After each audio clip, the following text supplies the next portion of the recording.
राहुल गांधी एक बार फिर से आचार्य प्रमोद कृष्णम के रडार पर आ गए। वजह उनका वो बयान है जिसमें राहुल गांधी ने कहा कि उनकी लड़ाई बीजेपी और आरएसएस से नहीं बल्कि सीधा इंडियन स्टेट से है। राहुल गांधी के बयान को लेकर सियासी हंगामा तेज हो गया, लेकिन बड़ी बात यह कि कांग्रेस की तरफ से अब तक कोई सफाई नहीं दी गई। मतलब कि कांग्रेस भी ये मान बैठी है कि उनकी लड़ाई सीधा इंडियन स्टेट से है। सोशल मीडिया साइट एक्स पर राहुल गांधी को टैग करते हुए प्रमोद कृष्णम ने लिखा कि विदेशी डीएनए वाले को देश नहीं समझ सकता। लोकसभा में नेता प्रतिपक्ष राहुल गांधी ने कहा था कि मोहन भागवत का यह बयान राजद्रोह के समान है कि भारत को सच्ची स्वतंत्रता राम मंदिर बनने के बाद मिली।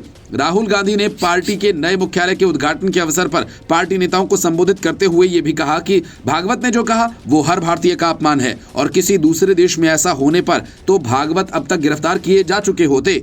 राहुल गांधी ने हालिया विधानसभा चुनावों का हवाला देते हुए चुनावी प्रक्रिया में पारदर्शिता को लेकर सवाल खड़े किए और कहा कि उनकी लड़ाई सिर्फ भाजपा और राष्ट्रीय स्वयंसेवक संघ से नहीं बल्कि इंडियन स्टेट यानी भारतीय राज व्यवस्था से है। कांग्रेस के पूर्व अध्यक्ष ने यह दावा भी किया कि भारत की चुनाव प्रणाली में गंभीर समस्या है।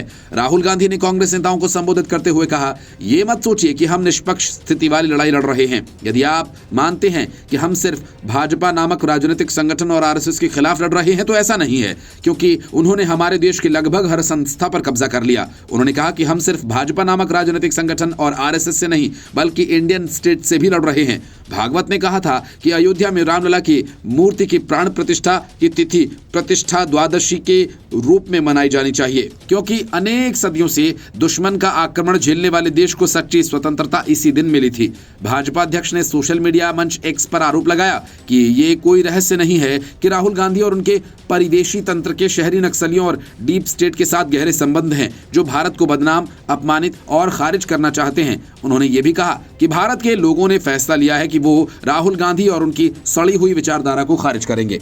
Bureau report, news of India.